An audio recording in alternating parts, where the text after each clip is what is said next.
Hello and welcome to another episode of Friday Formula. Thanks for joining us as we charge down the inside at turn 1 to tackle this week's biggest motorsport stories head on.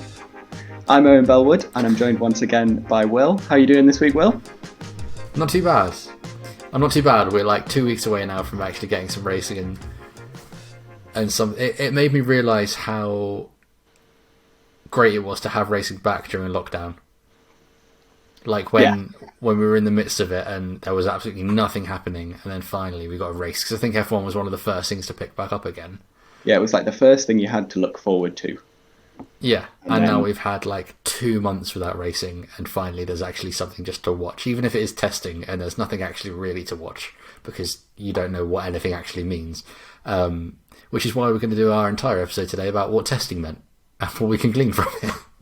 How much of testing did you actually watch this weekend? I kind of came and went. So I had it on in the morning. I didn't really watch much on Friday because I had a busy day at work. But then had it on Saturday morning while I was making my breakfast, and then went out and did some bits, and then came back and put a little bit on in the afternoon and did sort of the same on Sunday. What about yourself? Well, I was up bright and early to catch the 7 o'clock start on Friday. Didn't quite manage it on Saturday. I think I saw some of the morning session and I was quite busy on Saturday. And didn't watch much on Sunday because I was like, there's not much there's not much happening anymore. They are just driving around. They're doing like race sims and quali sims, and I think I also got a little bit annoyed that a lot of the fastest times on some of the days by some of the drivers were set by the prototype tyres. Yeah. And it was like, wow, that means nothing to me. Like, it really doesn't mean anything. Yeah, I don't want to say interest waned over the weekend, but once you'd seen all the cars on track, figured out how people were going to be doing, there wasn't a lot of excitement. To be honest, testing has always been something that you have on in the background to listen to. Well, I say always. They only started broadcasting it like the last couple of years. Yeah. But just to listen to inane chat about the sport, which hopefully, if you're listening to this, you probably are a fan of. And we did discuss going to testing for like half an hour once, where we were all whipped up in the launch hype last year, and we were like, we could go to testing. Well, like, not to plug, but the field I work in, we sell tickets to motorsport, and testing is one of the most popular things because it is like a little getaway for people during the winter, get some winter sun and just watch it. And Maybe we'll do it next year. I'm glad we took the time off later in the year to watch racing rather than go to Barcelona to watch testing. Yeah, that was definitely a good choice. As you said, we're going to talk through 5 points from testing that we've picked out that seemed like interesting points for discussion. The first point of discussion that I have noted down for us today is the chonky Alpine, is what I've referred to it as. Yeah, it's a surprise because they're the only team on the grid this year using the Renault engine, aren't they? Yes. I'm not really sure what happened, but I woke up on Friday and it's all anyone was talking about. How bulbous the engine cover was. Which is funny because I think it's something that I couldn't tell until they pointed it out. I think it's something that is probably quite obvious in real life, but on screen everyone was talking about it and I was like, is it what? You had to see kind of a side-by-side comparison to appreciate that it was a bit more inflated. Yeah. And as far as I could tell, no one really explained like what the benefit of it might be. No, there was a few discussions where engineers were saying they'd slightly tweaked the arrangement of the engine, and I think it was where either the radiators were or the air intake was. So they'd ended up putting it a little bit higher, and they decided that the losses that they would have due to the higher centre of gravity could be offset by the performance gains that the engine could have. So that's why the engine has ended up looking a little bit taller in the car, a little bit sort of wider, and just a little bit like the car's been overinflated. if you look at all the other engine covers, they're very kind of shrink wrapped around and quite a skinny rear to the car. Whereas the Alpine, on the other hand, just looks a bit chunky. Chunky. Yeah. Well, to the extent that, like, talking how the engine seems smaller on all the other cars, the Aston Martin and the Mercedes, with the Mercedes engines, have those little bumps. They have a couple of little curves on them, which they say they've squeezed in a couple of extra tens of horsepower or whatever.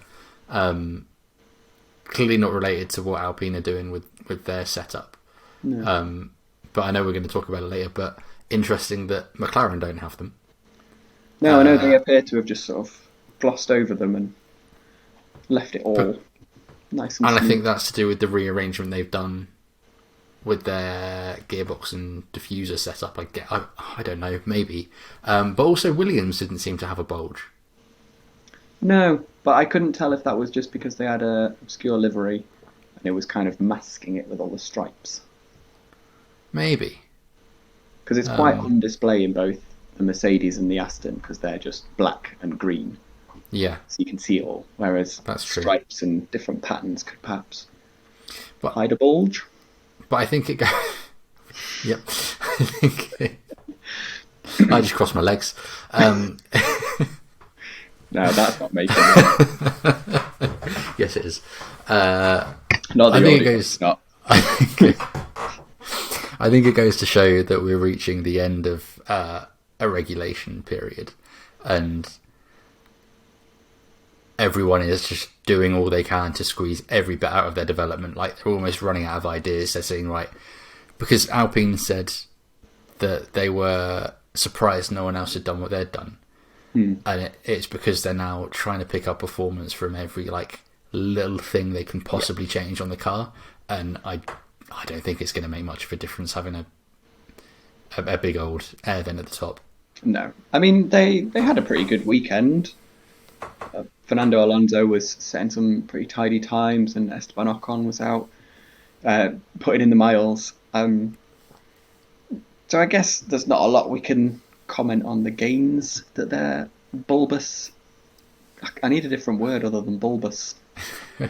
Thick.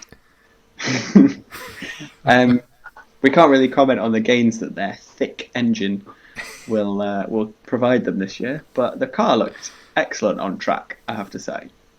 I think the finish is my favourite thing about it, and how it sort of catches the light and the colour looks a little bit different depending on if it's morning, afternoon, the lights are on, there's a sandstorm, you get everything. Although while we're talking about blue liveries, we have to talk about how they have got to change the colours they use in the timing graphic. Because it's ridiculous, isn't it? It's impossible. And as they go round, it was difficult enough when they had the track map in the corner, and they had they highlighted maybe the Williams and the Alpine and the Red Bull, I the think Mercedes. Yeah. But imagine when it's going to be practice or qualifying, and there's two of them out there, and it's just not going to work. They've got to do something. And then there's a few other teams that are quite similar as well on track. Like, there were some head-on shots where the Aston Martin and the Mercedes both look quite similar, and the AlphaTauri as well, because they're all just sort of dark colour on the front. You could almost say the Aston Martin is a green Mercedes. You could, but when it's head-on, it looks the same colour. You can't tell the difference. But that does move us nicely on to our next point, which was the misfortunes of Mercedes over the weekend, which is something that we're not very used to saying, unless it's to do with their pit crew. They didn't have a great one, did they? No, it was quite out of character for them, wasn't it? They started with Bottas managing just one installation lap, I think it was, and then he had to scurry back to the pits for a mechanical issue, which seemed very out of character. They replaced the gearbox. I think one of the interesting things, I think Will Buxton mentioned it, he came up with a kind of conspiracy theory, but that's kind of been proven not to have been the case. But they're the only team that didn't do a filming day between launching their car and testing, so they had no shakedown. literally that was the very first lap that car had done, and it meant they missed an entire session, which on any other 8 days of testing in the past wouldn't have been that much, but it ended up being a third of Bottas's running time. Yeah, it Gone. was quite unexpected, and yeah, a lot of people were asking that question: should they have, with hindsight, should they have done a test, a filming day before, just to iron out any niggles and find out if there was going to be an issue? But it didn't. Once they'd fixed the gearbox, it didn't really improve that much over the weekend, did it? No, I think in the session on Friday afternoon, didn't Lewis span and brought out a red flag? He got stuck on the gravel. Didn't seem to hook it up really quite as well as you would have expected him to. But again, Yeah, there were a few just little spins here and there, little corners where it looked like the back end was getting away from them. It just looked a little bit kind of squirrely, and like it was always not wanting to do the opposite of what they wanted the car to do, but it just didn't look like they were as on rails as it has done in previous years. Yeah. I think one of the things that will be interesting is that, again, we're at the end of these regulations, but there is a relatively major change in that the floors have to be a lot skinnier. So maybe all that weight that they've lost on the floors they've put on in their bumps and lumps up top. But all 10 teams have done completely different things with the aero on those floors to make them skinnier. And so I don't know how much time is there to be won and lost in that area of the car. But is it something that if Mercedes miss and the other teams hit, maybe they could get caught up a little bit? The other theory that I saw was that the slightly reduced floor aided the higher rate cars, so the ones that look like they're sat at more of an angle, like the Red Bull traditionally has, whereas the Mercedes has always just been flat and parallel to the ground. So a few pundits over the weekend were saying that the higher rake could help recover some of the downforce that's been lost, but I guess we won't really know until qualifying in just over a week's time now. And that's the caveat with all of this, isn't it? Every point we make can just feel, well, we won't really know until the end of qualifying. Exactly. Question for you then. Who had a worst weekend? Mercedes with their 304 laps, or Aston Martin, even though they did 10 more laps? It's a tough one, isn't it? Bear in mind that the team did all turn up in their brand new Jimmy Choo trainers. Like, make sure that is informing your decision here, because it's obviously a major point. Yeah, I saw they were Jimmy Choo trainers. And before I'd been a bit like, oh, those trainers look quite nice. Oh, no, they're not for me. How much are they on the Aston Martin merch store? I haven't looked. I've been caught up in the Alpine merch store this week. Yeah, Aston Martin also did not have a good weekend. They also had a gearbox issue on the Saturday, which cut Seb's running quite dramatically. Their times, obviously, again, you don't know fuel loads and tyres and things like that, but their times over the weekend weren't great. And there was actually a 3-second difference between Lance's time and Seb's, which seemed pretty extreme. Yeah, it depends. I don't know what tyres did they set those on. Seb was on prototype and Lance was on C5, which is a step softer, wasn't it? So I guess that is going to make the difference. But yeah, and there's a lot more that Seb would have been using this time for that Lance wouldn't. It'll be things like, you remember when the Aston launched, they were talking about all the different buttons on the inside of the car. It is going to be very different to a Ferrari and getting used to how to drive that. But then again, Nico Hülkenberg did it in like 2 hours, so that's not an excuse by any means. Yeah, Seb did the fewest laps of anyone except for Roy Nissany over the weekend. Yeah, and Nissany wasn't even there in a sandstorm, didn't he? Yeah, well, he still did 83 laps and Vettel did 117, even though Nissany did half a day less. Yeah. And compare that to George Russell, who did a whole 41 laps more than Seb, even though he only did a day. I think I'm not. I'm going to be expecting Aston Martin to be playing catch up a little bit.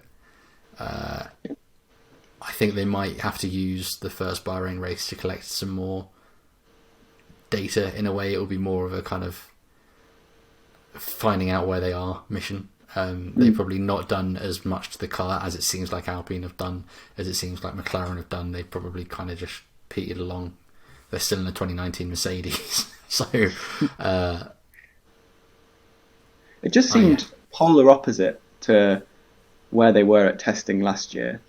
How they came along with the racing point as they were then, and they were setting really surprising times. They brought all this extra performance. They brought the pink Mercedes, and everyone was quite excited about what they were going to be able to do through the year. And then this year, they had their launch. Everyone got excited about what Aston Martin could do, and then it just seemed a bit underwhelming.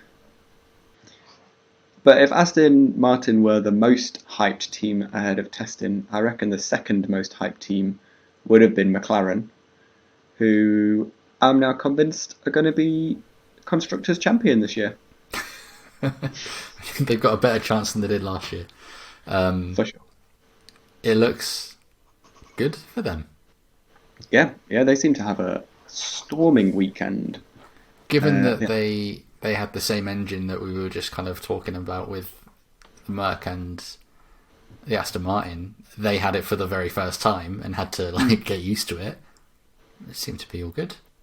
Yeah, I think a few people maybe thought McLaren or Williams, who also have Mercedes engines, might run into similar gearbox issues, but McLaren straight out of the gates, Daniel Ricciardo first thing Friday morning, and he just seemed so at home in the team. Didn't look like there were too many teething issues. He was just setting lap after lap after lap, and the team completed 327 over the 3 days. It's a little bit weird seeing him in orange, though, isn't it? Yeah, I think he suits orange. I really like his helmet design this year. I think that looks good. What does it say on the top? All good, always. And then his boots match. Ooh, nice. Yeah. Oh, yeah, I think they were talking about it being like eggshell blue or something. Yeah, I've seen eggshell and ice cream. They're the kind of the colours I've seen battered around for it. Yeah, so he went quicker than Lando. Not by much, by about 0.4, half a second-ish. So he looks comfortable. What McLaren, if they can translate the power and take a step up with a faster PU next year, they are probably going to benefit from having two of the best racers in their team. So I don't think testing is necessarily where they're going to really kind of shine. I think Lando showed that he can be quick. Not just, in his first season he could hook up a quali lap, but in his second season he really showed that he can go wheel to wheel. We know Daniel can, and that's where I think they're going to pick up and push forward this year. Yeah, for sure. I think everyone's quite excited to see what the two of them can do in that Mercedes-powered car, if they'll be able to fight for podiums and things this year. They've got to win a race. They've got to win a race this year. I hope so. Imagine if they win the first one. I mean, they had 2 podiums last year. I think they've got to push on a little bit, and they've got to be there sweeping up. There'll be a race where a couple of the big guns get taken out, and there's a safety car, and they get lucky with tyres or something, where Racing Point got lucky, where AlphaTauri got lucky. They need to be up there. They need to be in those positions. They seem to have just a very comfortable testing weekend. From what the pundits were all saying on Sunday, it sounded like they'd ticked off everything they needed to do and were just focusing on getting their drivers back comfortable with the car. But I think the major talking point with them was their mysterious new diffuser.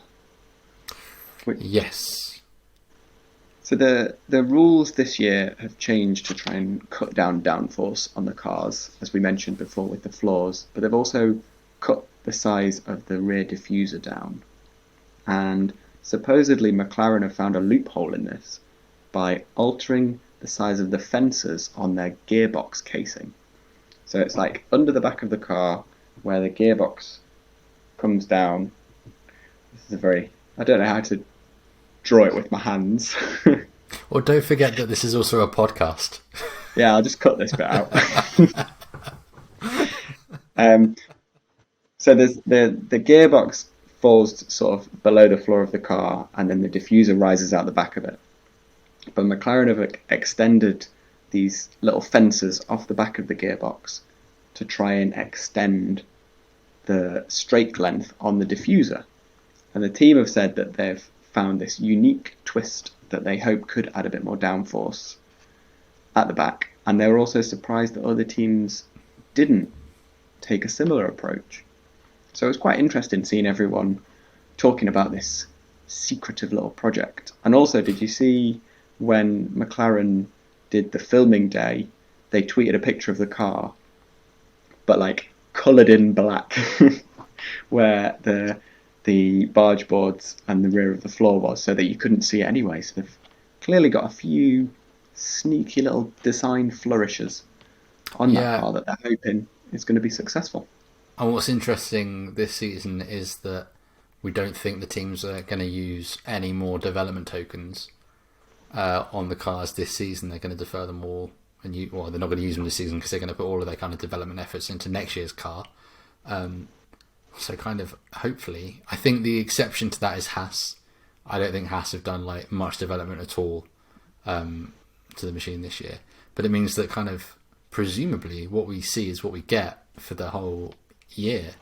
And there'll be none of this kind of divergence into one main idea that is the best way. They're all going to kind of have their own philosophy. And I think, like we said, it may only be little tweaks that kind of give them a little bit of an advantage. And I don't know how much the fins on the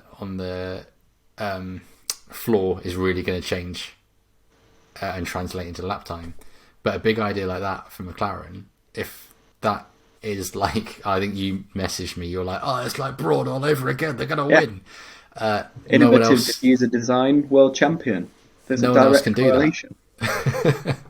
You have the double diffuser with Brawn, the blown diffusers with Red Bull, now McLaren with its funky gearbox diffusers. The thing is, Brawn, everyone around them after 3 months cottoned on and did what Brawn had once it was declared fine.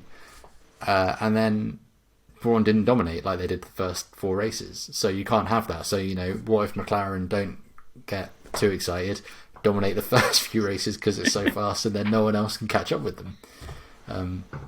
Yeah, it'll be interesting to see how long it takes. If it is a successful philosophy that they've got, it'll be interesting to see how long it takes other teams to adopt it as well, especially the ones that also use the Mercedes engine and the Mercedes gearbox, so have a similar structure under the car to deal with. But it was definitely quite a nice little nerdy talking point of the weekend that I got very excited about. I never thought I'd get excited about a diffuser. And here you are on a podcast you made talking about them. Explaining diffusers. And it was a very happy weekend for Mr. Doctor, should I say, Helmut Marko, who said that Red Bull had their strongest ever testing, which is quite bold. And you wouldn't expect anything less from Helmut Marko. But first, probably pretty happy with how the sister team did with Pierre and Yuki Tsunoda.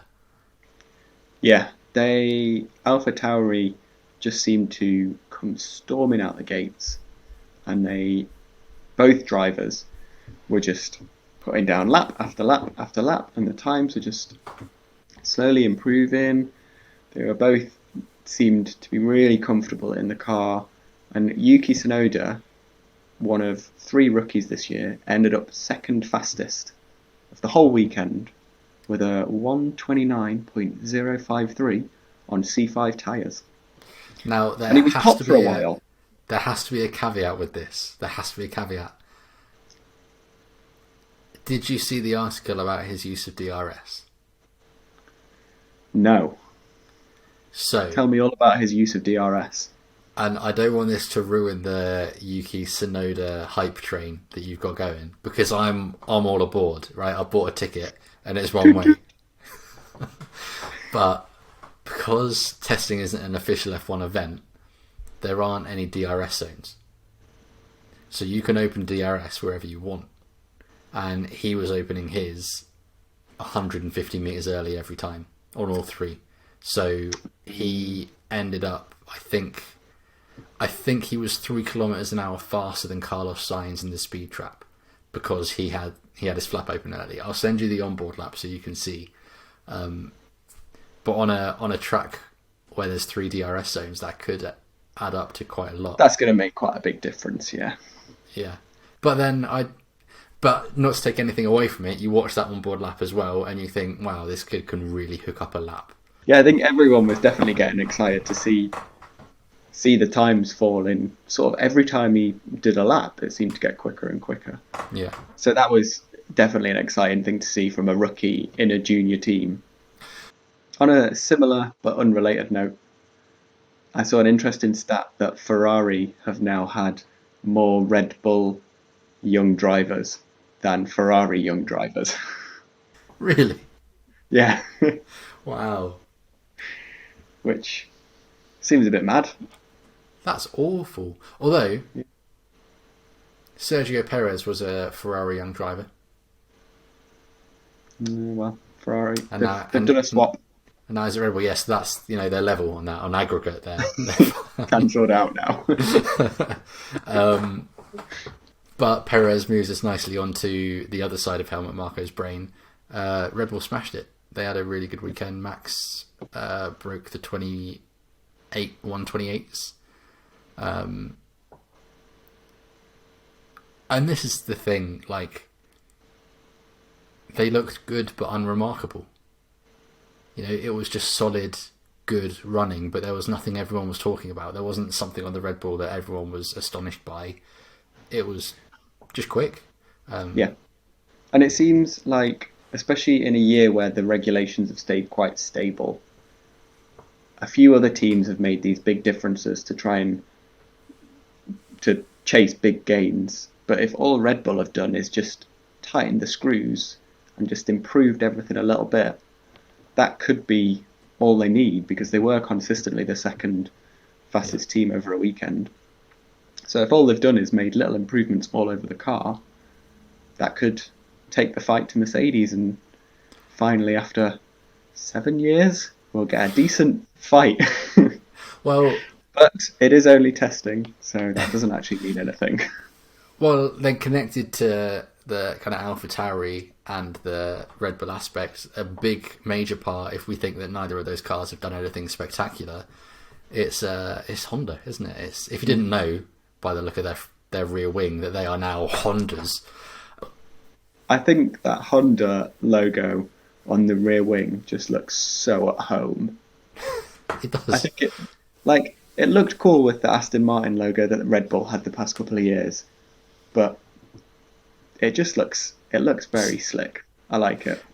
Their final year in Formula One before they bow out promised to dial everything on the engine up to 11 this season, and maybe they really have delivered on that promise, which should really scare everyone else going into 2022 when Red Bull take over that and become Red Bull powertrains, and they've got a really good base to evolve. Yeah, especially because the thing that we heard Alex and Max moaning about last year was the power. I mean, all drivers moan about wanting more power, but if both of them complained about having a lack of power and now Honda have come in and dialed everything up, they could be quite a formidable team. Yeah, but also don't you kind of... What if they do dial everything up and Red Bull and AlphaTauri really take it to them, and you think, well, why didn't you do this like 3 years ago? It'll come to like 6 races in and we'll all just be bored of Red Bull 1-2s. Oh, 1 week it's a Red Bull 1-2, the next week it's a McLaren 1-2. Why can't Mercedes win a race? So one team that could be winning races next year, again, maybe, they look more likely than they did last year, is Ferrari. Yeah, it's quite a dramatic turnaround, isn't it? Well, I think they just hit Control Z. But it was great that it's not just the Ferrari team. It seems like it's the Ferrari engine, which is also helping Alfa Romeo as well. It was great to see both teams make that big step forward that they've kind of been saying they were going to make, but I don't know if anyone really believed them. Yeah. So that was nice and refreshing to see people like Kimi topping the timings at some point, and then Carlos Sainz with his new team, he was also putting in some flying laps. So I think everyone is hoping that it's not just a testing fluke, not a fluke. Yeah, I mean, it would be so nice. Trickery. It would be so nice to see Sauber. I mean, that's the thing, isn't it? Like, we call them Alfa Romeo, but they're Sauber F1. Like, they've been up near the top before. It would be nice to see them mingle with at least the top of the midfield rather than hanging back with below AlphaTauri and competing with the Hasses. Kimi's definitely not lost it. I still think Giovinazzi's a bit of a shrug, a kind of gnomon, like he's just not really there. But if they can dial a car, if they've got the power unit, that'd be great. Ferrari have had a lot on their plate. They've had to deal with getting the engine right and sorting out the handling of their car. But, you'd expect that they'd be able to do that because they shouldn't be down where they were. And you had them down as sticking in 6th, didn't you, in your predictions? Yeah. I had them sticking. And I think I'd still stick with 4th. I don't think they're going to win any races. I think they'll crop up on the podium a couple of times. So, yeah, as you said, Carlos has driven quite a few different cars over his time. And that must have helped him with his first weekend in the Ferrari because he ended up 3rd fastest on C4 tyres over the weekend. So he had a 1 minute 29.611, which did put him ahead of teammate Charles Leclerc, who was down with C3 tyres and a 1 minute 30.486. Obviously, we can't compare these times, but it's just interesting that after a whole year of after a whole year of Charles outshining his teammate, to then see Carlos come in and set the quickest time for them. Yeah, I mean, you would hope that Carlos Sainz is a talent. He's such a talent that he would get a car he deserves. And I think when you sign a contract for Ferrari, you probably think, yeah, that's going to be my time. Yeah. Do you think he expected it to be this year, though? I don't think he is surprised because you've joined Ferrari. I think Ferrari, and if Mercedes had a crap year this year, you would expect them to sort it out because they've got so many funds available to them and the expertise. And they're Mercedes. You'd expect them to be back fighting for it the season after. I think you've got to expect the same from Ferrari. They've got to be at the top. Yeah, I don't expect. Yeah, I would agree. There was a little worry with people thinking that it was going to be another troublesome year for them, but it is nice to see Carlos coming in posting the 3rd quickest time, Kimi Raikkonen posting the 4th fastest time of the weekend, and then obviously we've said Charles Leclerc was a little bit further down, and then Antonio Giovinazzi was just behind him. But it was quite. Obviously, everyone says you can't take anything from testing because you don't know the fuel loads, you don't know the tyres, you don't know the aero loads they're all posting. But just to see them starting the year on a more positive footing, I think has filled people with a little bit of confidence that the season's going to be all right. There's going to be a few as long battles. as it's not just Merc 1-2, or maybe a Red Bull, because that really was the epitome of it last year, wasn't it? It got a bit boring. Question for you then, to wrap up. The one thing we can absolutely take from testing is that we see the cars in their full beauty on track and not just from the photographer angles or 3D renders or the really cool augmented reality that we wanted to see from Williams but didn't. of the 10 teams, we're not including the 2 safety cars because we know the Aston Martin safety car is a lot nicer than the CrowdStrike Mercedes red safety car. What is the best looking car of 2021? I mean, if you'd said including safety cars, it 100% would have been the Aston Martin safety car. It's the Alpine. Really? It looks so good. I think from the renders the week before, I would have said the Aston Martin with the Alpine in second. But now I think it's the Alpine with the McLaren in second. I know it's the same livery as last year, but it just looks really good on a racetrack. And then the Alpine just pops. Yeah. And it's shiny, but then it's not shiny, and then it's blue and it's red at the back. And it's a good shout. What about you?